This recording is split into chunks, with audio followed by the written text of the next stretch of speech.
Api di Bukit Menoreh. Cerita, Esa Mintarja. Audiobook, novel silat. Bab 92. Tiba-tiba sekilas teringatlah ia apa yang baru terjadi kemarin, ketika ia harus berkelahi melawan si Danti yang menutup wajahnya dengan ikat kepalanya. Ternyata ia masih belum dapat menyamai ilmu si Danti, meskipun tidak terpaut terlampau banyak. Apakah aku harus berangan-angan bahwa suatu ketika aku akan berhadapan dengan Kakang si Danti sendiri? Terasa segores luka menyentuh hati Pandanwangi. Air matanya yang masih belum kering benar, meleleh semakin deras di pipinya. Dibayangkannya apa yang mungkin dapat terjadi, dan dibayangkannya masa kanak-kanaknya. Si Danti selalu mendukungnya apabila mereka bermain-main bersama-sama. Kadang-kadang ia merengek untuk diantar ke neneknya, ke Bibi Arya Teja, di mana tinggal si Danti. Atau si Dantilah yang pergi ke rumahnya untuk sehari penuh. Mereka bermain berkejar-kejaran, menangkap kupu-kupu dan belalang. Memetik bunga dan bermain air di pinggir sumur. Ah! Pandanwangi berdesah. Namun apabila kemudian terbayang wajah ibunya, wajah Ki Tambakwedi yang memang mempunyai beberapa persamaan dengan wajah si Danti, tiba-tiba gadis itu menggeretakkan giginya. Sekejap seolah-olah lenyaplah sifat kegadisannya. Namun yang tidak dapat ditinggalkannya, adalah air mata yang meleleh di pipinya itu, betapapun ia bersikap garang. Pandanwangi memiringkan kepalanya ketika terdengar ayam jantan berkokok bersahutan. Ternyata sebentar lagi fajar akan menyingsing sebelum ia sempat memejamkan matanya barang sekejap. Sementara itu Argapati duduk di peringgitan seorang diri, merenungi mangkuk yang masih berisi air jahe yang masih belum diminumnya. Tetapi air itu sudah menjadi dingin, sedingin sisa-sisa malam yang sebentar lagi akan dihalaukan oleh sinar fajar. Argapati menarik nafas dalam-dalam. Perlahan-lahan ia berdiri dan pergi ke belakang untuk membersihkan diri. Ketika ia membuka pintu peringgitan, maka dilihatnya pendapa rumahnya yang remang-remang oleh cahaya pelita yang redup. Pendapa itu terasa terlampau sepi baginya kini. Rumah itu seakan-akan menjadi hambar. Tidak ada lagi yang memberinya isi. Tetapi ketika diingatnya Pandanwangi di dalam biliknya, maka Argapati itu berdesis. Semuanya kini tinggal untuknya. Untuk Pandanwangi. Apabila si Danti tidak mau kembali, dan Ki Tambakwedi tetap pada pendiriannya, maka tanah ini akan menjadi milik Pandanwangi, bukan si Danti, meskipun aku masih belum menutup pintu baginya. Tetapi untuk seterusnya, si Danti pasti hanya akan dibayangi oleh gurunya dan didorongnya untuk masuk ke dalam jurang yang paling dalam seperti saat ini. Menentang Pajang bukanlah mainan anak-anak. Argapati menarik nafas dalam-dalam. Terasa kesegaran pagi menyusup ke dalam lubang-lubang hidungnya. Ketika ia kemudian melangkahkan kakinya menyentuh halaman, maka di langit telah membayang warna-warna merah yang menjadi semakin rata. Ketika matahari terbit di ujung timur, dan ketika perempuan laki-laki berjalan berurutan di sepanjang jalan pedukuhan dan di sepanjang pematang-pematang, menuju ke pasar, terdengarlah percakapan yang meloncat dari mulut ke mulut tentang datangnya kembali si Danti, putra kepala tanah perdikan mereka. Agaknya ada perselisihan antara si Danti dan gurunya dengan Argapati. Bahkan secepat sinar pagi menebar di atas tanah perdikan Menoreh, secepat itu pula berita tentang Pandanwangi yang menangis semalam suntuk tersebar di seluruh sudut tanah itu. Betapa panjang jalan, masih juga lebih panjang tenggorokan, demikianlah ceritera itu mendapatkan tanggapan yang luar biasa. Setiap mulut yang menyampaikan ke mulut yang lain, terdapat beberapa tambahan sesuai dengan selera masing-masing, sehingga ceritera itu pun menjadi bersimpang siur tanpa ujung dan pangkal. Argapati ingkar akan kewajibannya, desis seorang laki-laki bertubuh besar tinggi dan berkumis jarang. Heh, kawannya terperanjat. Janji apakah yang diingkarinya? Agaknya Argapati membedakan kedua anaknya. Emban Cinde, Emban Siladan. Aku tidak mengerti. Si Danti mutung. Ia tidak mau tinggal bersama ayahnya yang menganggapnya tidak menurut kehendak orang tua itu. Heh, dari mana kau tahu? Tadi pagi aku mendengar sendiri dari mulut adiknya. Adik siapa? Adik Ki Gede Menoreh yang garang itu, Ki Argajaya. Ketika aku bertemu di dekat rumahnya. Kawannya berbicara itu seolah-olah menjadi pening mendengar keterangan orang yang bertubuh besar tinggi dan berkumis. Maka ia pun bertanya pula. Kau mendengar dari Ki Argajaya? Ya. Tadi pagi. Tadi pagi, kapan? Ya tadi pagi, ketika aku berangkat ke pasar ini. Heh, sahut kawannya. Apakah kau bermimpi? Kapan kau bertemu dengan Ki Argajaya? Bukankah kita berangkat bersama-sama dari rumahmu? Orang yang bertubuh tinggi besar itu mengerutkan keningnya. Oh, ya kita berangkat bersama-sama. Jadi kapan kau bertemu dengan Argajaya? Bukan, bukan. Maksudku si Patra yang bertemu dengan Ki Argajaya sendiri. Si Patralah yang berkata kepadaku. Tetapi ia bertemu sendiri dengan Argajaya dan mendengar langsung dari mulutnya. Kapan kau bertemu dengan si Patra? Sebelum fajar. Bukankah ia sering mengambil gula kelapa daripadaku? Pagi tadi ia mengambil seenggok gula kelapa. Ia bertemu dengan Ki Argajaya langsung. Bohong. Si Patra sebelum fajar datang pula ke rumahku mengambil gula kelapa pula. Ia tidak berkata-kata apa-apa. Kalau ia telah bertemu dengan Argajaya, ia pasti akan berkata pula kepadaku. Dari rumahku ia berkata, akan segera menemuimu, karena ia takut kalau gulamu jatuh ke tangan orang lain. Orang yang tinggi besar itu mengerutkan dahinya. Dan tiba-tiba ia berkata, oh, ya begitulah. Dari rumahmu ia memang langsung pergi ke rumahku. Di jalan itulah ia mendengarnya. Tidak mungkin. Apakah kerja Ki Argajaya di sepanjang jalan di antara rumahku dan rumahmu yang tidak lebih dari 50 langkah itu? Aku tidak tahu, jawab orang bertubuh tinggi, lalu.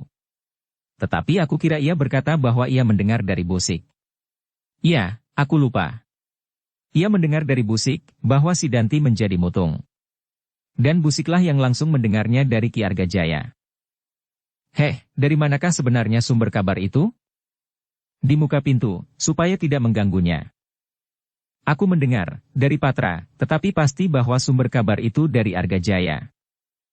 Kawannya mengerutkan keningnya, lalu katanya. Tetapi apa kepentingan kita atas hal itu? Aku tidak tahu pasti. Tetapi menurut pendengaranku, demikianlah yang terjadi. Tetapi agaknya kau menyambut kabar itu dengan penuh gairah. Aku tidak mengharapkan yang tidak baik dari persoalan ini. Tetapi aku berkepentingan untuk mendapatkan kebebasan. Kebebasan apakah yang kau maksud? Aku tidak ingin selalu terganggu. Aku tidak mempunyai banyak kesenangan selain sedikit bersabung ayam. Dan Ki Agapati setiap saat mencari jalan untuk mencegahnya. Apalagi jirak kemiri dan beradu gemak. Tetapi, coba, apakah hal itu mereda? Bukankah semakin hari semakin ngambra-ambra? Kawannya terdiam sejenak. Ia tidak segera mengetahui maksudnya.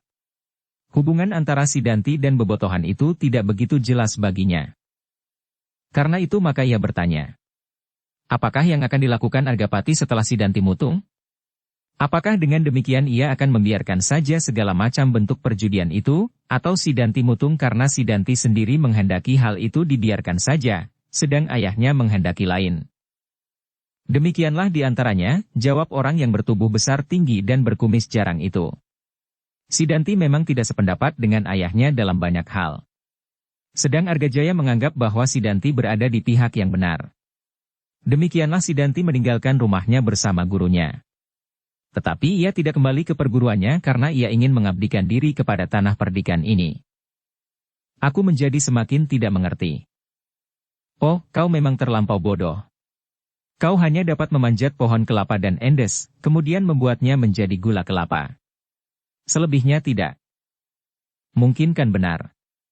Tetapi aku ingin tahu, apakah yang sebenarnya akan terjadi di sini? Si Danti adalah putra Ki Gede Menoreh yang berhak atas tanah ini. Bukankah begitu? Ya. Benar. Dan ia sudah tidak dapat sesuai lagi dengan pendirian ayahnya. Ya. Benar. Tidak ada orang lain yang berhak untuk memegang pimpinan di sini, di atas tanah Menoreh selain Trah Argapati. Bukankah begitu? Ya. Benar. Nah, seharusnya kau sudah tahu. Kita tidak senang dengan cara Argapati memerintah. Kini telah ada di tanah ini si Danti, yang mempunyai hak pula atas tanah ini. Jelas. Oh, wajah orang itu menjadi merah. Katanya dengan nada yang tinggi. Jadi kau membayangkan bahwa akan terjadi benturan antara ayah dan anak? Kau membayangkan bahwa Sidanti akan gege mangsa, mempercepat hak itu turun kepadanya, kalau perlu dengan kekerasan? Bukan begitu, jawab kawannya. Tetapi apabila terpaksa begitu, ya, apa boleh buat? Tidak mungkin, tiba-tiba kawannya hampir berteriak sehingga keduanya terhenti. Itu tidak mungkin. Argapati adalah lambang keteguhan tanah perdikan ini. Ia berdiri tegak di dalam keyakinannya seperti bukit-bukit karang itu. Tidak akan goyah oleh apapun. Tidak seorang pun yang berhak mendorongnya ke samping. Putranya laki-laki itu pun tidak. Orang yang bertubuh besar dan tinggi itu terkejut. Kemudian katanya, "Kenapakah kau ini?" "Aku hanya sekedar mengatakan bahwa aku mengharapkan pembaharuan di dalam pemerintahan di tanah perdikan ini. Aku mengharap bahwa aku tidak merasa dikejar-kejar lagi apapun yang akan aku lakukan." "Kau kira bahwa aku berpendirian demikian itu hanya seorang diri? Katakan, siapa yang lain?" "Patra, Busik, dan masih banyak lagi." Kawannya berbicara itu mengerutkan dahinya. Kabar ini adalah kabar yang aneh baginya. Dan kabar yang demikian, itu pasti sudah tersebar di seluruh tanah perdikan Menoreh. Tanah yang selama ini hampir tidak pernah dilanda oleh persoalan-persoalan yang mencemaskan selain kerja keras untuk kepentingan bersama. Hanya kadang-kadang terjadi benturan-benturan perasaan, apabila Argapati terpaksa, sedikit berbuat kekerasan untuk mencegah akibat buruk dari segala macam taruhan dan perjudian. Sabung ayam, gemak, jirak kemiri dan sebangsanya, yang kadang-kadang dapat menjerumuskan seseorang ke dalam neraka yang paling dalam. Tetapi tiba-tiba tanpa ada mendung dan hujan, meledaklah petir di langit. Sekelompok orang-orang yang kecewa menghendaki pembaharuan. Pembaharuan yang tidak dilandasi atas ketentuan yang berlaku. Orang itu bukanlah orang yang mempunyai pengetahuan cukup untuk memikirkannya. Ia hanya dibayangi oleh kecemasan bahwa akan terjadi sesuatu yang tidak menyenangkan. Ia hanya tahu bahwa Argapati adalah seorang yang baik, karena ia bukan seorang yang sering mempertaruhkan nasibnya dengan segala macam cara. Yang ditempuhnya untuk mendapatkan perbaikan adalah dengan kerja. Kerja. Tetapi ia mendengar kawannya yang bertubuh tinggi besar itu berkata, "Marilah, kita masih belum sampai ke pasar." "Bukankah kita akan pergi ke pasar?" "Lupakan saja kabar itu. Kalau kau sependapat, sambutlah, kalau tidak jangan risaukan lagi. Aku kira tidak akan terjadi apa-apa." Kawannya tidak menyahut. Mereka melangkahkan kaki mereka, meneruskan perjalanan. Tetapi mereka kemudian saling berdiam diri di sepanjang jalan. Masing-masing dibayangi oleh angan-angan sendiri. Namun kabar yang demikian itu sebenarnya memang terlampau cepat menjalar. Hampir setiap mulut segera mengucapkannya. Sidanti Mutung meninggalkan ayahnya dan tinggal di rumah pamannya bersama gurunya, karena tidak sependapat dengan cara ayahnya memerintah tanah perdikan Menoreh. Beberapa orang penting, akhirnya, sebelum matahari terbenam di ujung barat, pada hari itu juga, mendengar pula kabar itu. Tetapi mereka menganggap bahwa kabar itu agaknya terlampau dibesar-besarkan. Memang mungkin sekali terjadi perselisihan pendapat antara ayah dan putranya yang sudah dewasa. Tetapi perselisihan itu pasti hanya akan berlangsung sementara. Aku mendengar bahwa pertentangan yang paling tajam justru terjadi antara Ki Argapati dan Ki Tambakwedi, desis seseorang. Bahkan mereka berjanji untuk menyelesaikannya di bawah pucang kembar. "Ah, jangan mengigau," sahut yang lain, "itu hanya sekedar mimpi yang buruk." Yang mula-mula berbicara mengangguk-anggukan kepalanya. Mudah-mudahan itu hanya sekedar mimpi yang buruk, atau pendengaran orang yang membuat kabar ini salah dengar.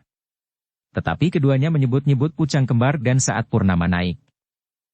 Ternyata kabar-kabar yang bersimpang siur, telah menggetarkan seluruh tanah perdikan Menoreh. Bahkan seakan-akan bukit Menoreh yang membujur membeku itu pun ikut bergetar pula. Namun dalam pada itu, hati Sidanti selalu dicemaskan oleh rahasia tentang dirinya. Bagaimanakah jadinya seandainya Argapati sendiri yang menyebarluaskan rahasia itu? "Itu tidak akan terjadi," berkata Ki Tambakwedi. "Argapati tidak akan mencoreng arang di kening sendiri. Ia tidak akan mau membukakan rahasia itu kepada siapapun, sebab dengan demikian hanya akan membuat dirinya sendiri terpercik noda dan malu." Sidanti mengangguk-anggukan kepalanya, meskipun dadanya masih diamuk oleh keraguan-raguan. Tetapi dugaan Ki Tambakwedi itu ternyata tidak salah. Argapati berusaha menutup rahasia itu serapat-rapatnya. Dipesankannya kepada Pandan Wangi untuk menyimpan rahasia itu di dalam hatinya. Rahasia keluarga mereka yang telah dipendamnya bertahun-tahun. Bagaimana kalau kita Mbak Wedi sendiri yang membuka rahasia ini, bertanya Pandan Wangi. Aku kira tidak Wangi, setidak-tidaknya untuk sementara ini. Aku mempunyai dugaan yang kuat, bahwa Sidanti dan kita Mbak Wedi masih tetap berkepentingan, apabila orang-orang menoreh menganggap ia sebagai anakku, yang akan berhak sepenuhnya atas tanah ini. Tetapi bukankah semua orang menganggap bahwa yang kelak akan mewarisi tanah ini adalah Sidanti? Ya, apabila ia menurut jalan yang aku gariskan. Kalau jika menyimpang dari jalan itu, apalagi membenturkan tanah ini dengan kekuatan pajang, aku tidak dapat menerimanya. Hak itu dapat aku cabut dan aku serahkan kepada orang lain. Pandan Wangi tidak menjawab. Ditundukkan kepalanya dalam-dalam. Ia sudah dapat menduga bahwa dirinya pasti akan tersangkut di dalamnya. Putra Agapati sebenarnya ternyata hanya satu. Dirinya sendiri. Dan sejenak kemudian ia mendengar ayahnya berkata, Wangi, apabila Sidanti hanya menurut kehendaknya sendiri, atau menurut kehendak gurunya yang melonjak-lonjak itu, aku tidak akan dapat mengikutinya. Terpaksa aku melepaskan mereka bertindak sendiri. Pandan Wangi masih belum menjawab. Karena itu aku memerlukan kau, Wangi. Aku mengharap supaya kau dapat melepaskan dirimu dari himpitan perasaan. Aku mengharap kau dapat mempergunakan nalar sejauh-jauh mungkin, meskipun kau seorang gadis. Tidak ada lain yang dapat membantu aku dalam setiap keadaan kecuali kau. Pandan Wangi semakin menundukkan kepalanya.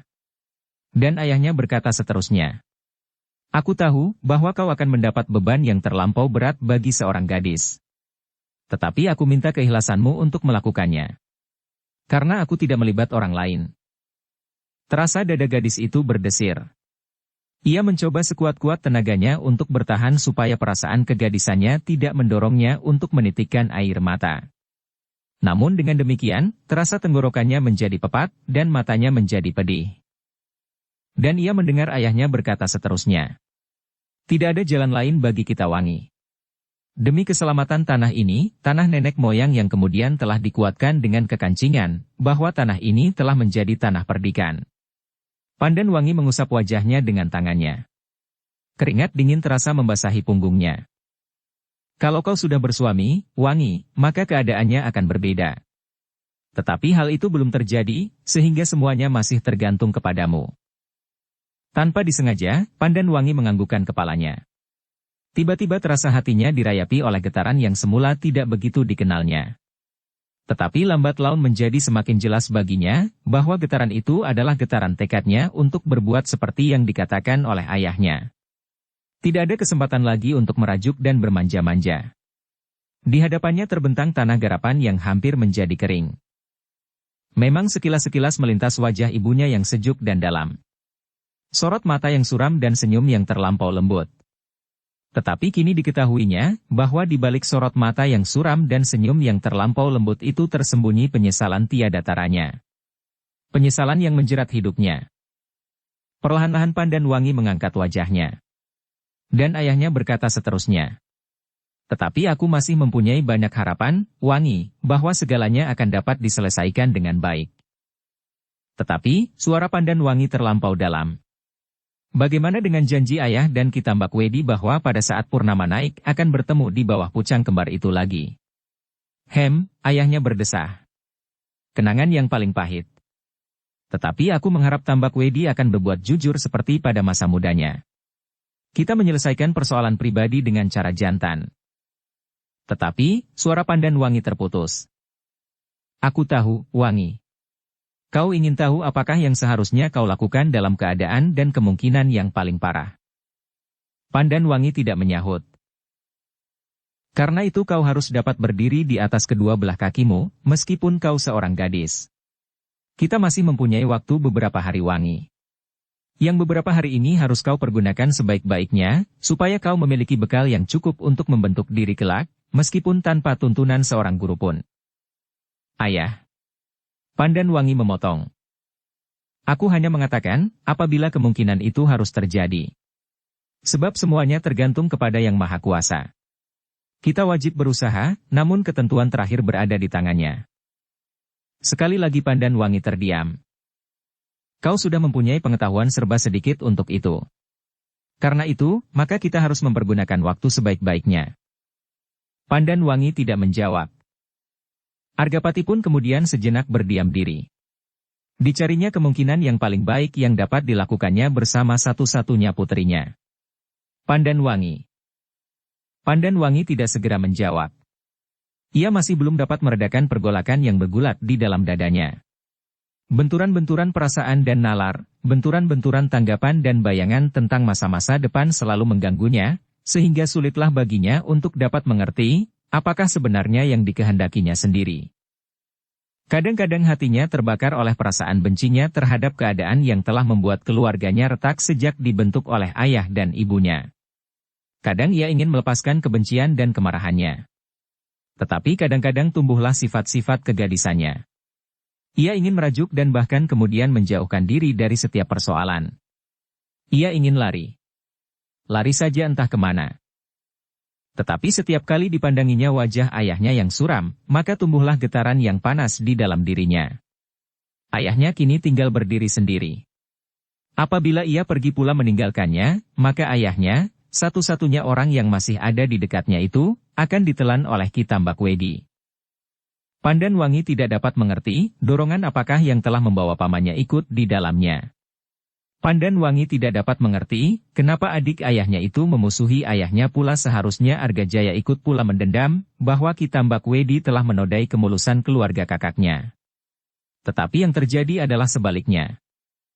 Argapati telah mendengar pula apa yang bergolak di dalam daerahnya dalam waktu yang terlampau singkat. Argapati yang mempunyai tanggapan yang tajam itu segera dapat mengerti, bahwa Ki Tambakwedi telah mempergunakan Argajaya dan Sidat untuk memecah Padang, dan dimulainya dari tanah perdikan menoreh. Aku dapat menghubungi Adipati Pajang, berkata Argapati di dalam hatinya. Tetapi harga diriku akan terkurbankan, seolah-olah aku tidak dapat mengatasi persoalan yang tumbuh di dalam daerahku, daerah yang sudah diberi wewenang untuk menjadi tanah perdikan. Aku sudah dibebaskan dari sebagian besar kewajiban-kewajiban yang mengikat, sehingga seharusnya aku tidak membuat Pajang menjadi sulit dan terpaksa menitikkan keringat dan apalagi darah prajurit-prajuritnya. Itulah sebabnya maka Argapati berpendirian untuk menyelesaikan masalah tanah perdikannya tanpa campur tangan orang luar. Pandan Wangi mengangkat wajahnya ketika ia mendengar ayahnya kemudian berkata, "Bagaimana, Wangi, apakah kau dapat mengerti maksudku?" Sejenak Pandan Wangi terbungkam. Namun kemudian kepalanya mengangguk kecil. "Bagus, Wangi," berkata ayahnya. "Harapanku satu-satunya kini adalah kau. Tidak ada orang lain yang dapat aku percaya sepenuhnya. Apalagi setelah Argajaya dan Sidanti menyebarkan segala macam desas-desus yang telah merusak sendi kehidupan di tanah perdikan ini, menumbuhkan kegelisahan dan kecurigaan di antara kita dan menyalakan api ketidakpuasan yang sama sekali tidak beralasan. Tetapi aku tahu, Wangi, bahwa di antara orang-orang yang tidak puas adalah orang-orang kaya. Dengan uangnya mereka berusaha untuk menyebarkan pendiriannya. Dan kita ternyata masih belum siap untuk melawannya." "Dan ayah masih belum bertindak apa-apa?" bertanya Pandan Wangi. Pertanyaan itu telah menyentuh hati Argapati, sehingga wajahnya yang suram itu tiba-tiba seolah-olah menjadi cerah. Dengan nada yang dalam ia berkata, "Pertanyaanmu telah menumbuhkan gairah di dalam hatiku, Wangi. Aku memang belum berbuat apa-apa. Aku menunggumu. Aku ingin mendengar ketetapan hatimu. Karena kau seorang gadis, Wangi. Aku ingin tahu, di mana kau hendak berdiri. Apakah kau akan berdiri di samping ayahmu sebagai seorang kepala tanah perdikan yang kini sedang diguncang-guncang oleh orang lain? Ataukah kau akan berdiri sebagai seorang gadis yang sedang kecewa menghadapi masalah dirinya, dan masalah keluarganya? Ketidakjujuran dan noda-noda yang kotor telah melekat di wajah kita, karena persoalan yang mengejutkan hati itu." Getaran yang panas, yang seolah-olah menyala di dalam dada Pandan Wangi menjadi semakin berkobar. Tiba-tiba air matanya serasa kering. Jari-jarinya yang halus itu tergenggam seperti sedang menggenggam hulu pedang. Katanya, "Ayah, aku adalah satu-satunya keturunan kepala tanah perdikan menoreh. Apapun yang telah terjadi atas diriku, atas keluargaku, tetapi aku bertanggung jawab atas kelangsungan hidup tanah ini. Karena itu, aku akan berdiri di samping ayah sebagai seorang putra satu-satunya kepala tanah perdikan menoreh. Akulah Trah Argapati yang berhak atas tanah ini. Dada Argapati menjadi berdebar-debar karenanya. Dan ia mendengar anak gadisnya itu berkata seterusnya. Aku sama sekali tidak diburu oleh nafsu untuk merampas hak atas tanah ini dari Kakang Sidanti. Tetapi aku dihadapkan pada keadaan yang meskipun tidak aku kehendaki. Kakang Sidanti telah melawan ayah sebagai kepala tanah perdikan menoreh bersama Paman Argajaya dan Ki Tambakwedi. Argapati mengangguk-anggukan kepalanya. Kemudian katanya, terima kasih, Pandan Wangi. Memang tidak ada orang lain yang dapat berbuat demikian selain kau. Aku sudah berkeputusan, apabila kau berdiri tegak dengan dada tengadah, maka aku akan berbuat apa saja buatmu, Wangi.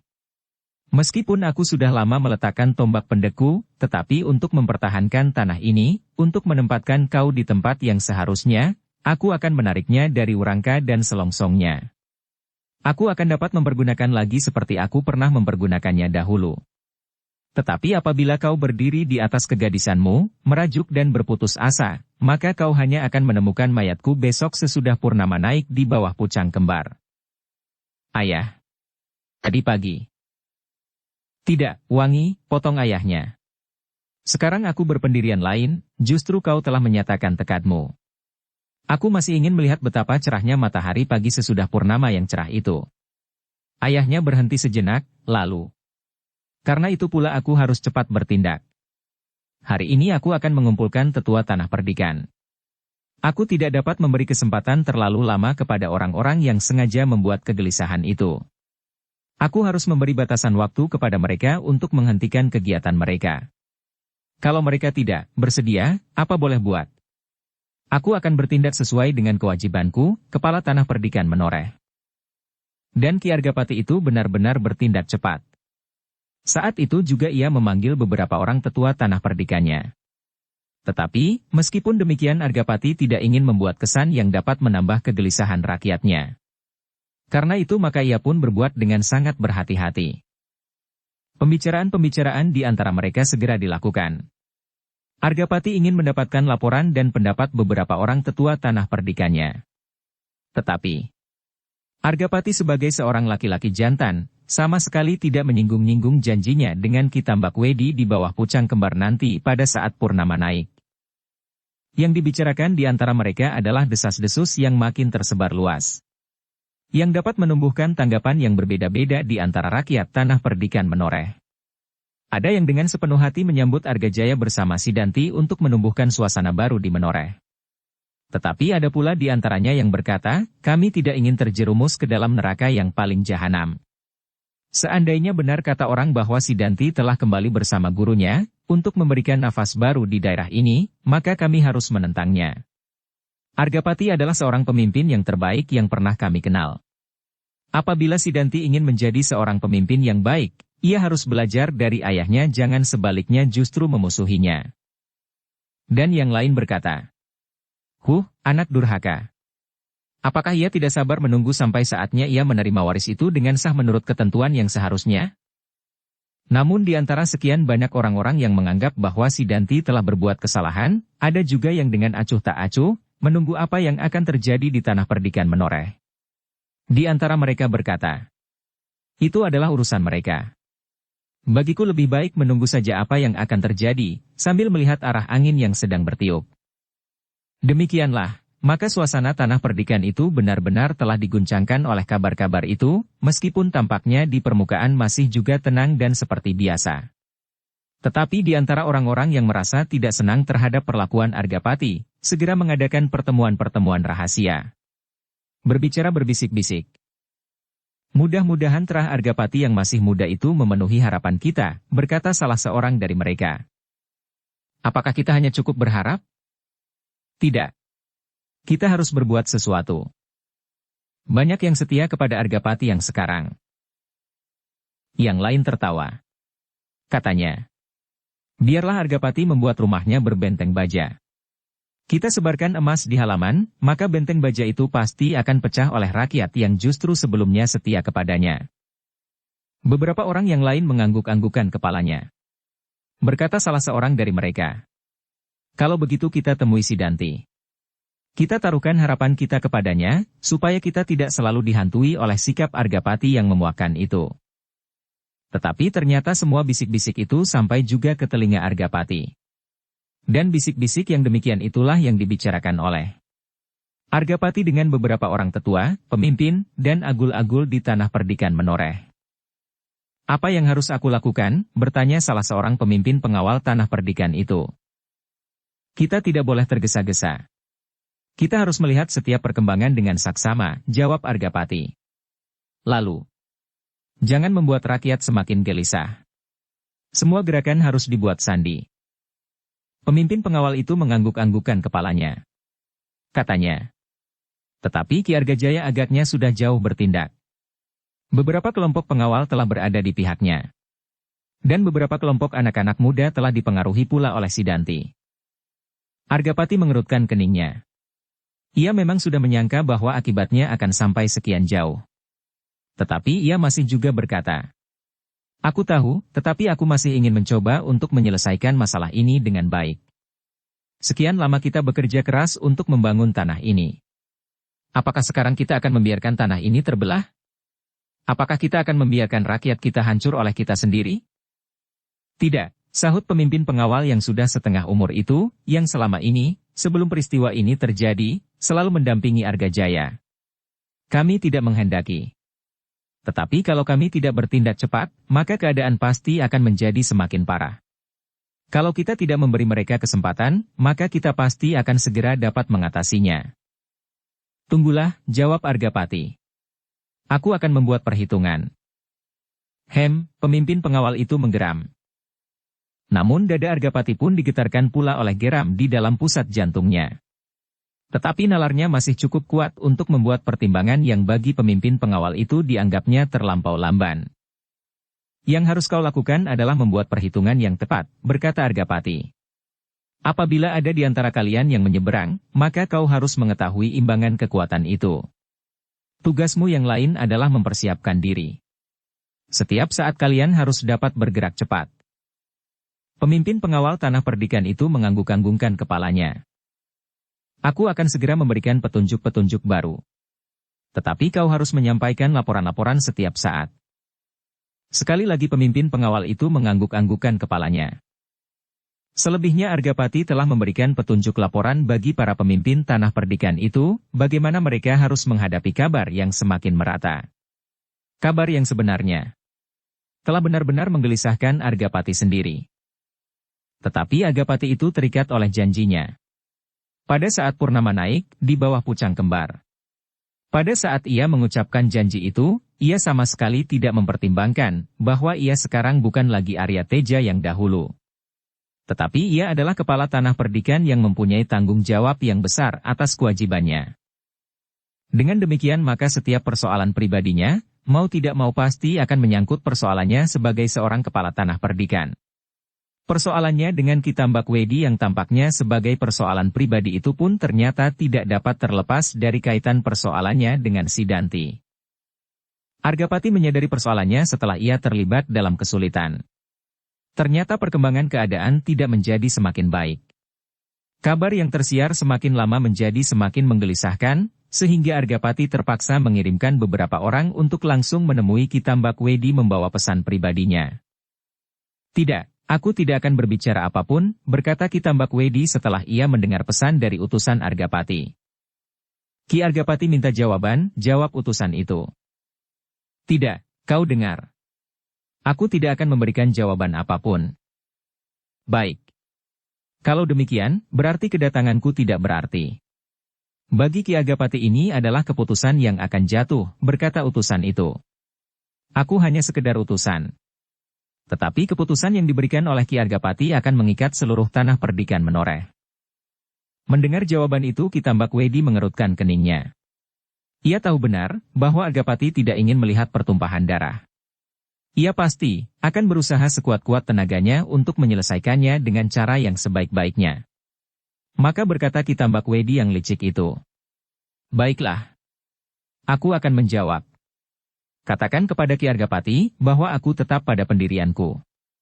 Kalau Ki Argapati bersedia menempatkan dirinya bersama aku dan puteranya yang digadangnya untuk menduduki tempatnya kelak, maka semuanya akan menjadi baik. Tidak ada pertentangan yang dalam. Kami hanya ingin mendapat perlindungan dan pertanggungan jawab. Terutama puteranya yang kini terancam bahaya. Sebaiknya Argapati mempertimbangkan keputusannya. Bukan itu yang ditanyakannya, jawab utusan itu. Tetapi Ki Argapati ingin tahu, apakah kalian bersedia menghentikan segala macam kegiatan yang bertentangan dengan ketentuan yang berlaku di tanah perdikan ini. Diam, bentak Ki Tambakwedi yang hampir kehilangan kesabaran. Katakan saja kepada Ki Argapati. Aku tidak mau berbicara dengan cecurut-cecurut macam kau.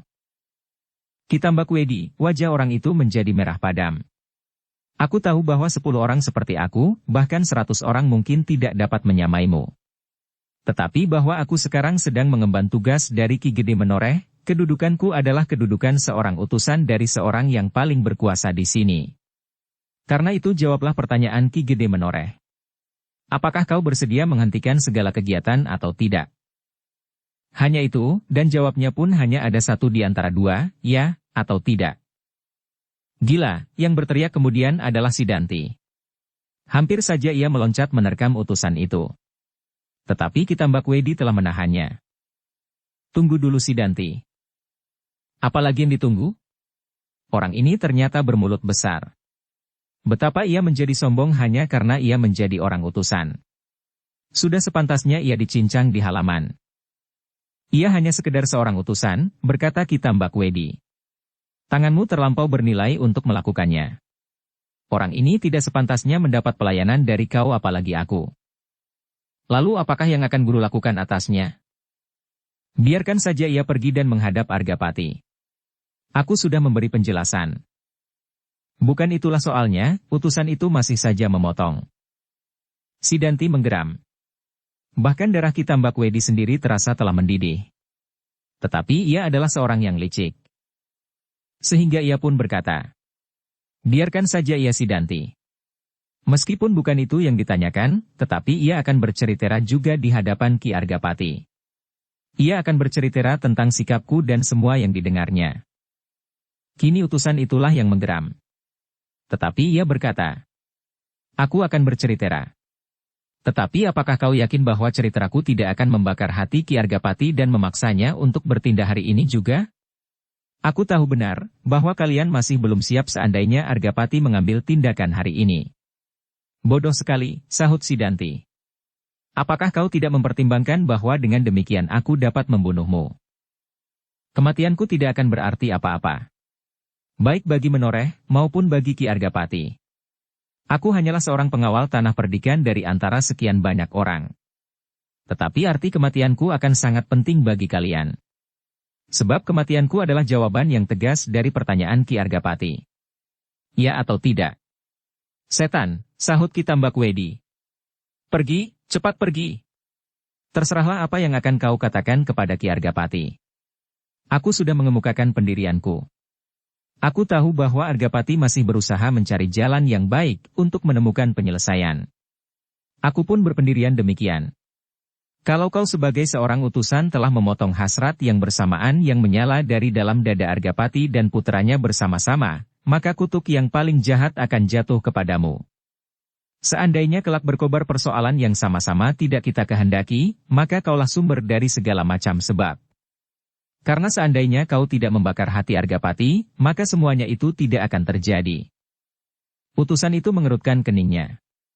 Ia dapat mengerti kata-kata Ki Tambakwedi. Tetapi ia pun curiga pula atas segala macam kemauan baik yang diucapkannya. Karena itu maka akhirnya ia berkata, aku hanya sekedar utusan. Aku akan menghadap Ki Argapati, apabila aku tidak kau bunuh di sini. Sebab untuk membunuhku kalian tidak akan mengalami kesulitan meskipun aku pasti akan melawan dengan segenap hati. Pergi. Pergi, teriak Sidanti. Kau terlampau memuakkan bagiku. Katakan kepada ayah Argapati semuanya yang pernah kau dengar di sini. Pengawal tanah perdikan Menoreh yang menjadi utusan Ki Argapati untuk menemui Ki Tambakwedi dan Sidanti itu pun kemudian meninggalkan rumah Argajaya yang seolah-olah telah menjadi pusat dari segala kegiatan dan gerakan yang dilakukan oleh ketiga orang itu. Mereka telah membuat rumah itu sebagai pancadan untuk menggenggam seluruh kekuasaan tidak saja di Menoreh, tetapi kekuasaan Pajang seluruhnya, apabila saatnya telah datang. Argapati mendengar keterangan utusannya dengan hati yang pedih. Terbayang di dalam rongga matanya bahwa sesuatu yang tidak diharapkan benar-benar akan terjadi. Sudah tentu ia tidak akan dapat membiarkan hal itu. Tidak dapat membiarkan Sidanti merebut kekuasaannya alas tanah perdikan ini, meskipun memang pernah dijanjikannya. Tetapi cara yang ditempuh oleh Sidanti adalah cara yang sangat menyakitkan hati. Soalnya bukan karena aku tidak mau menyerahkan kekuasaan itu kepada anakku, berkata Argapati kepada pembantu-pembantunya. Tetapi yang lebih penting lagi bagiku, adalah cara yang mereka pilih. Dan terlebih-lebih lagi, apakah yang akan terjadi sesudah itu? Aku tidak berani membayangkan, apakah yang akan dilakukan oleh Sidanti dengan orang-orang yang kini mendukungnya. Orang-orang yang kecewa, orang-orang yang ingin berbuat sekehendak sendiri, tanpa dikendalikan lagi, orang-orang yang kaya tanpa mempertimbangkan dari mana ia mendapat kekayaan itu, orang-orang yang ingin berkuasa, dan orang-orang yang mendapat keuntungan dari segala macam benturan-benturan yang terjadi. Bahkan orang-orang yang sekedar mendapat janji untuk kepentingan pribadi. Orang-orang yang terlampau miskin dengan harapan-harapan yang dibayangkan akan dapat berlaku kelak. Kepentingan-kepentingan yang berbeda, tetapi mempunyai satu titik tumpuan, yaitu perubahan atas pimpinan tanah perdikan ini akan sangat berbahaya bagi kelangsungan hidup Menoreh. Berbahaya bagi keturunan kita kelak. Pembantu-pembantu dan tetua-tetua tanah perdikan Menoreh menyadari, betapa keadaan telah meluncur dengan cepatnya ke dalam suatu kesulitan yang hampir tidak dapat dicegah lagi. Para pemimpin pengawal tanah perdikan itu hampir-hampir sudah tidak dapat bersabar lagi. Membiarkan hal itu berlarut-larut berarti membiarkan dirinya diintai oleh seekor harimau lapar. Setiap saat dalam kelengahan yang sekejap saja, pasti segera akan menerkam dengan garangnya. Tetapi Ki Argapati selalu mencoba menunggu sampai saat purnama naik. Ia ingin menyelesaikan janjinya. Janji jantan yang tidak dapat diingkarinya. Memang kadang-kadang tumbuh pertentangan di dalam dirinya. Apakah ia akan membiarkan Menoreh ditelan oleh kesulitan yang lebih parah, dengan taruhan yang lebih mahal sekedar memenuhi harga diri pribadinya? Tidak. Saat purnama akan segera datang. Hanya tinggal beberapa hari lagi. Selain itu, aku pun akan sudah siap untuk bertindak serentak. Sekali pukul, Kitambakwedi harus hancur. Kalau tidak, maka keadaan akan menjadi lebih parah lagi, kata Argapati di dalam hati. Maka yang dilakukan oleh Argapati kemudian adalah mempersiapkan pasukan pengawal sejauh-jauhnya. Kepada para pemimpin tanah perdikan, Argapati memerintahkan untuk melakukan perlawanan atas kabar yang tersiar. Mereka harus tegas-tegas mengatakan, bahwa pada saatnya apabila orang-orang yang sesat itu tidak segera kembali ke jalan yang lurus, Argapati akan melakukan tindakan yang keras kepada mereka. Para pengawal tanah perdikan Menoreh harus menarik garis yang jelas, di manakah orang-orang yang melakukan perlawanan itu menempatkan dirinya. Sejak saat itu, peronda-peronda harus ditempatkan di tempat-tempat tertentu. Para pengawal harus berada dalam kesiapsiagaan penuh setiap saat. Gardu peronda harus segera dilengkapi dengan alat-alat untuk tengarah setiap gerakan yang mencurigakan. Kita tidak dapat melakukannya dengan bersembunyi-sembunyi lagi, berkata Argapati. Kita terpaksa melakukannya dengan terbuka justru untuk menenteramkan hati rakyat, bahwa kita pun telah bersiap untuk menghadapi setiap kemungkinan yang tidak kita kehendaki. Sementara itu setiap cara untuk menempuh jalan lain, masih harus kita usahakan, agar Menoreh tidak terjerumus ke dalam api yang dapat membakar seluruh bukit ini, menjadi karang abang tanpa arti. Ternyata setiap pemimpin tanah perdikan Menoreh dan setiap pengawal yang masih setia kepada Argapati telah melakukan perintah itu dengan baik. Di tempat-tempat tertentu telah ditempatkan satuan-satuan pengawal yang dapat bertindak setiap saat.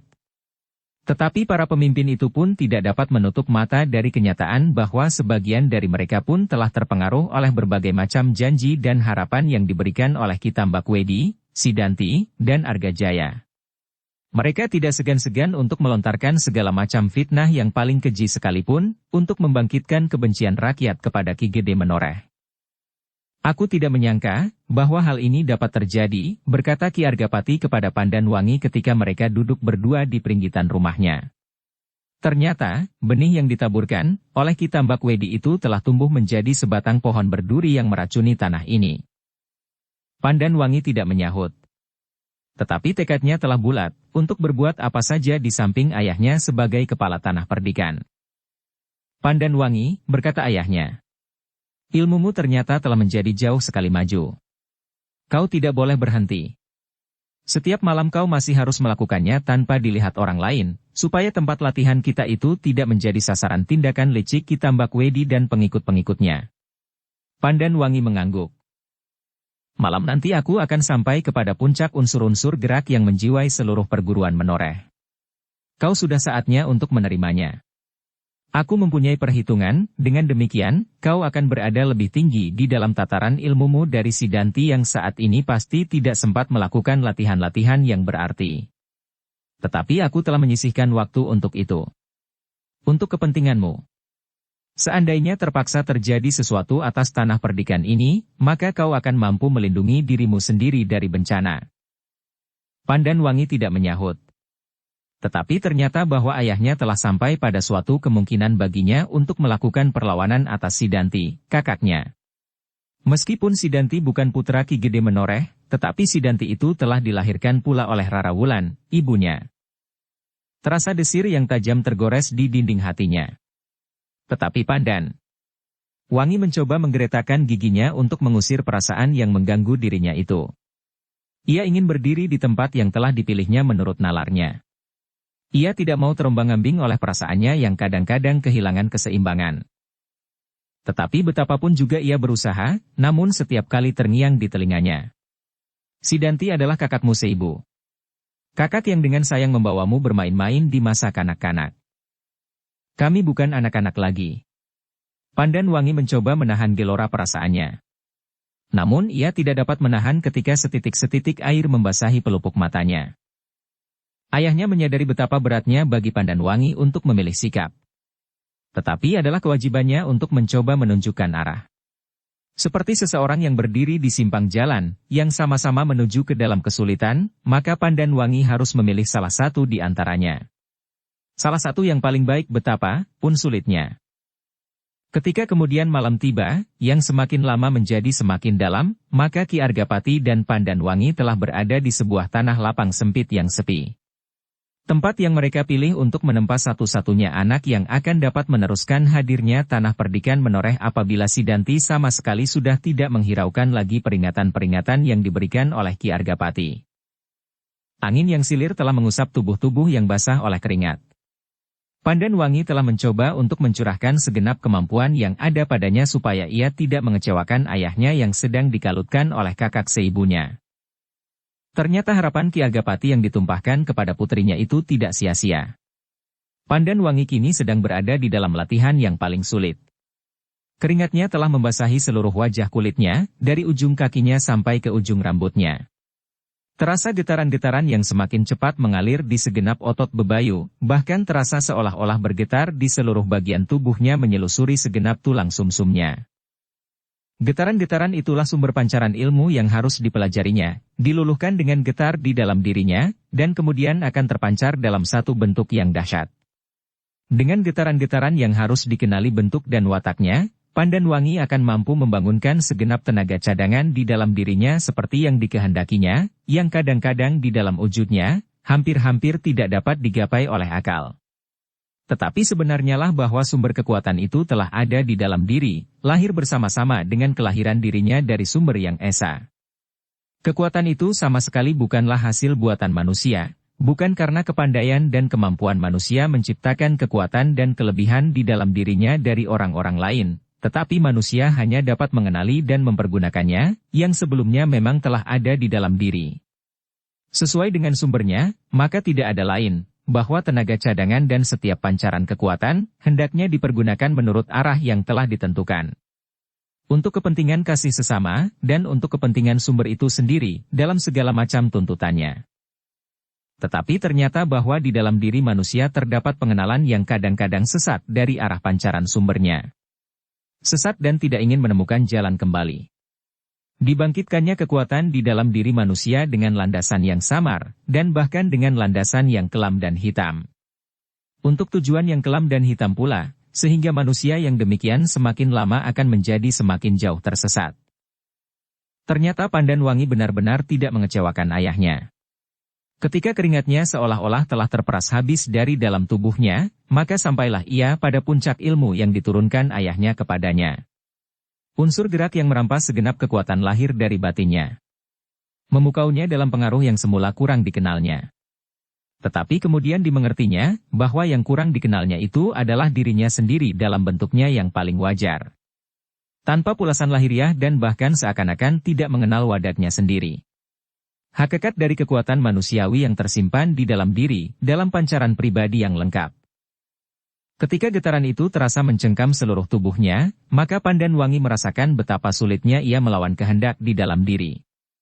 Seolah-olah suatu kekuatan yang dahsyat telah menyeretnya ke dalam suatu keadaan yang tidak dimengertinya.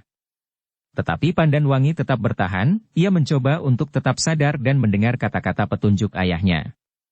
Ia mendengar kata demi kata meskipun seolah-olah semakin lama menjadi semakin jauh. Dipusatkannya inderanya untuk tetap mendengar suara itu. Kini Pandan Wangi justru tidak bergerak sama sekali, ia berdiri tegak dengan kaki rapat. Tangannya disilangkannya di dadanya, sedang senjatanya, sepasang pedang, mencuat di depan pundaknya. Didengarnya petunjuk-petunjuk ayahnya, untuk melakukan unsur-unsur gerak yang paling sulit dari ilmunya. Tetapi Pandan Wangi sudah tidak bergerak dengan wadatnya. Dipusatkan inderanya, didengarkannya petunjuk-petunjuk ayahnya meskipun ia sudah tidak dapat melihat lagi, di mana ayahnya berdiri karena matanya sedang terpejam, dan ia tidak tahu lagi dari mana arah suara itu menyentuh lubang telinganya. Namun meskipun demikian, Pandan Wangi merasakan bahwa ia telah melakukan gerak itu. Gerak yang justru paling sempurna. Gerak yang telah memeras segenap kemampuan batinnya. Semakin lama suara ayahnya itu pun menjadi semakin samar, ia tinggal harus melakukan satu unsur gerak. Yang terakhir. Terasa dadanya berguncang dahsyat sekali ketika ia merasa membenturkan kekuatannya itu dengan kekuatan ayahnya. Dilontarkannya kekuatan terakhirnya dalam unsur gerak terakhir. Pandan Wangi hanya merasakan dunia ini kemudian menjadi gelap. Terlampau gelap, sehingga kemudian ia tidak melihat dan mendengar apapun lagi. Pingsan. Argapati menarik nafas dalam-dalam. Diusapnya keringat yang mengalir di keningnya. Kemudian didekatinya putrinya yang terbaring diam di atas rumputan yang basah oleh embun. Perlahan-lahan ia berjongkok di sampingnya. Dirabanya kening Pandan Wangi, kemudian tangannya dan dadanya. Nafasnya dan darahnya terasa terlampau cepat mengalir. Agak terlampau berat baginya, desis ayahnya, tetapi ia mampu menyelesaikannya sampai unsur yang terakhir dari ilmu perguruan menoreh.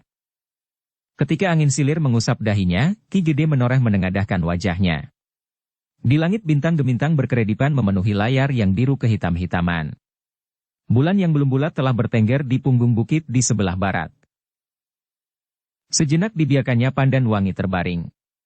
Argapati yakin bahwa putrinya itu tidak mengalami cedera apapun kecuali kelelahan dari pemusatan indera yang berlebih-lebihan. Sesudah itu ia pasti akan menyadari dirinya sebagai seorang gadis yang telah memiliki bekal yang cukup untuk menempuh kehidupan yang betapapun sulitnya. Argapati mengerutkan keningnya ketika ia melihat Pandan Wangi menarik nafas perlahan-lahan. Kemudian dibukanya matanya perlahan-lahan pula. Yang pertama-tama diucapkannya adalah, "Ayah. Bangunlah, Wangi. Kau telah berhasil." Perlahan-lahan sekali Pandan Wangi mencoba menggerakkan tangannya, kemudian kakinya. Berkali-kali ia menarik nafas dalam-dalam. Terasa tubuhnya masih nyeri dan sendi-sendi tulangnya terlampau lemah.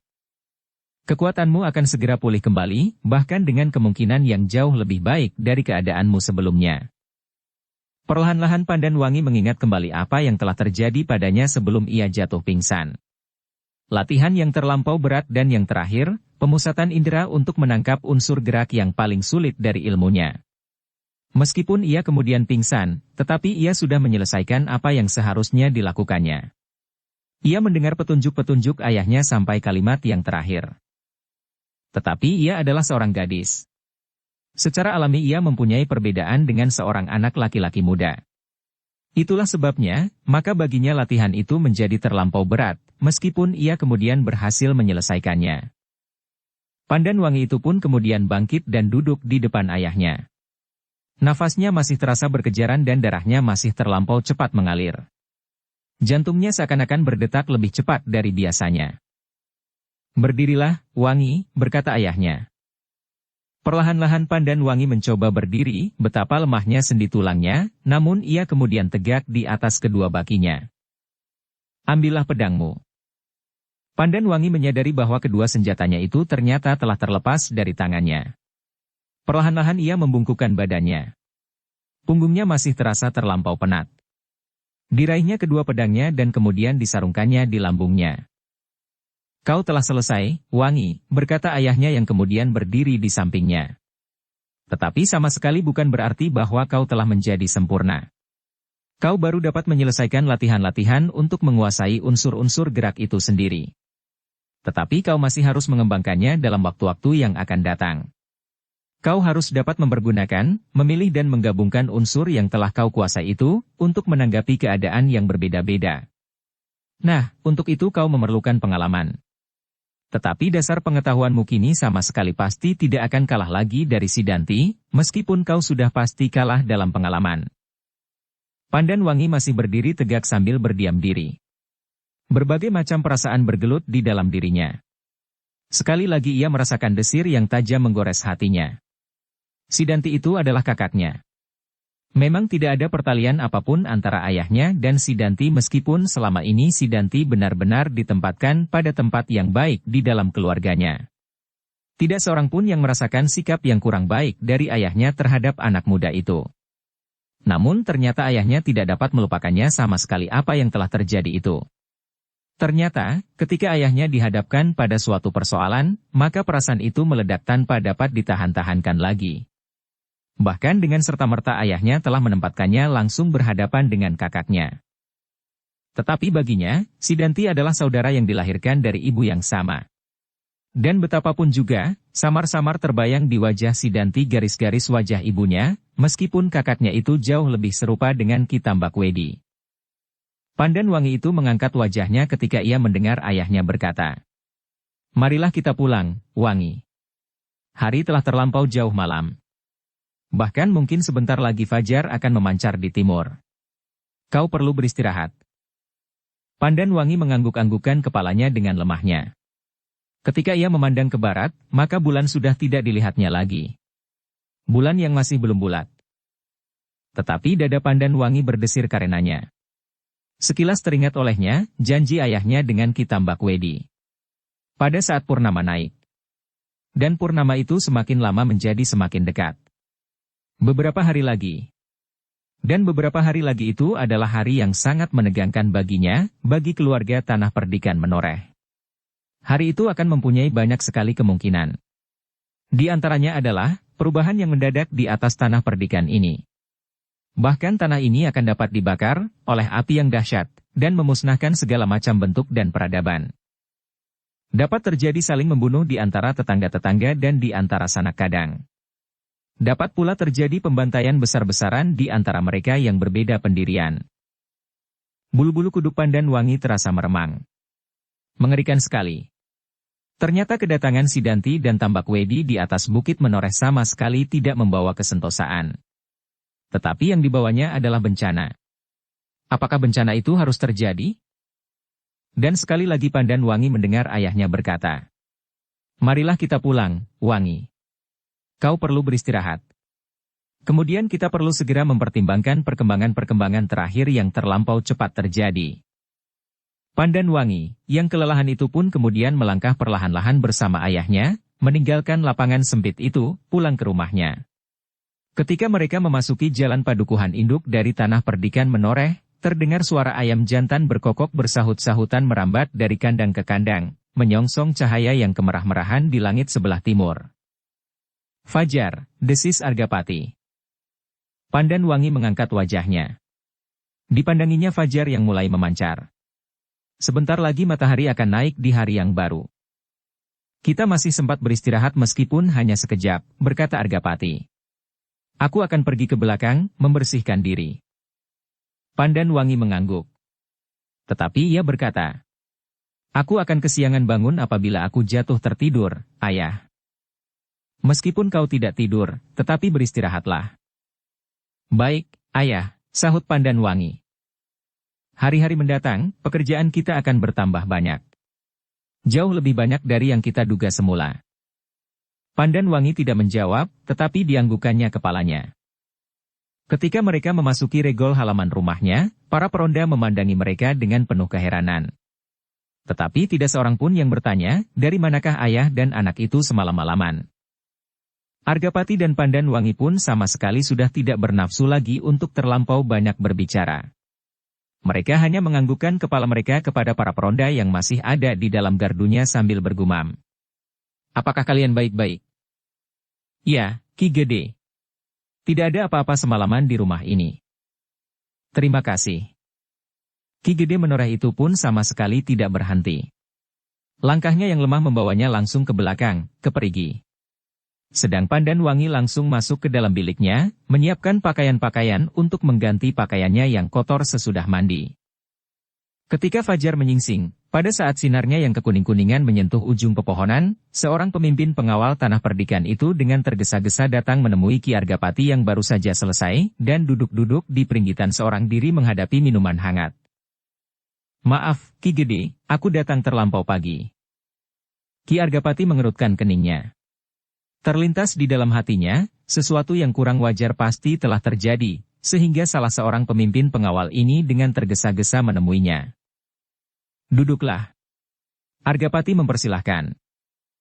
Dengan nafas terengah-engah pemimpin pengawal itu duduk di hadapan Ki Argapati. Belum lagi debar jantungnya mereda, ia sudah mulai berbicara. Ki Gede, kita benar-benar berada di dalam kesulitan. Argapati mengerutkan keningnya. Dengan sareh ia bertanya. Apakah yang sudah terjadi? Sidanti dan Ki Argajaya benar-benar telah tersesat, berkata orang itu pula. Mereka telah kehilangan sama sekali kecintaan mereka kepada tanah kelahiran ini. Apakah yang telah mereka lakukan? Bertanya Ki Gede menoreh seterusnya. Pemimpin pengawal itu menggeser setapak maju. Katanya. Beberapa orang pengawal dan bahkan beberapa pemimpin pengawal melihat beberapa orang tidak dikenal di dalam lingkungan tanah perdikan ini. Mereka telah membuat hubungan dengan Ki Argajaya dan Sidanti. Sepercik warna mereka menjalar di wajah Argapati. Ia sama sekali tidak menduga bahwa tindakan adiknya dan anak muda yang telah diakunya sebagai anaknya itu akan menjadi sedemikian jauh. Namun kemudian Argapati itu teringat bahwa di dalam lingkungan mereka terdapat Ki Tambakwedi. Meskipun Ki Tambakwedi pernah tinggal di atas tanah ini, tetapi sudah terlampau lama ia meninggalkannya, dan menjadikan dirinya seorang yang paling berkuasa di padepokannya, Padepokan Tambakwedi. Dengan demikian, maka kecintaannya kepada tanah ini pun pasti tidak dapat dipertanggungjawabkan. Betapapun juga, Argajaya dan Sidanti pasti masih mempunyai kesadaran bahwa disinilah mereka dilahirkan, dibesarkan dan di sini pula lah mereka telah meneguk air di saat haus dan menelan makanan di saat lapar. Tanah inilah yang telah memberikan segala-galanya kepada mereka. Apakah dengan demikian mereka akan sampai hati menghubungi orang-orang yang tidak dikenal untuk ikut serta merusak tanah ini? Untuk ikut serta menitikan darah orang-orang menoreh yang kini sedang diamuk oleh perpecahan yang semakin meruncing? Sejenak Argapati terdiam. Ia tidak segera dapat mengucapkan kata-kata. Peringgitan itu pun menjadi sunyi untuk sesaat. Kemudian terdengar Argapati menarik nafas dalam-dalam sambil berdesah. Bencana benar-benar akan menimpa tanah ini. Apakah orang-orang yang tidak dikenal itu telah dapat dipastikan akan ikut campur di dalam persoalan antara aku dan Sidanti yang telah dinyalakan oleh Ki Tambakwedi? Kami mempunyai penilaian yang demikian Ki Gede. 2 orang dari orang-orang itu telah berada di rumah Ki Argajaya pula. Apakah kau kenal mereka, atau setidak-tidaknya dapat menduga dari manakah mereka datang atau dari lingkungan apa? Ki Gede, menurut perhitunganku dan beberapa kawan, mereka ternyata dapat digolongkan orang-orang yang kurang mendapat tempat di dalam lingkungan orang yang baik-baik. Mereka datang diantar oleh Ki Prastawa. Oh! Ki Argapati tiba-tiba menjadi tegang. Orang itu telah melibatkan dirinya pula. Bagaimanakah penilaian Ki Gede tentang orang itu? Ia adalah seorang yang paling senang melihat benturan-benturan yang dapat terjadi di tanah ini. Ia adalah seorang penjudi yang tidak saja melakukan kegiatannya di tanah ini, tetapi ia telah mendatangi tempat-tempat judi, sabung ayam, dan tempat lain semacamnya sampai ke tempat-tempat yang jauh. Orang-orang itu pasti dibawanya dari lingkungannya.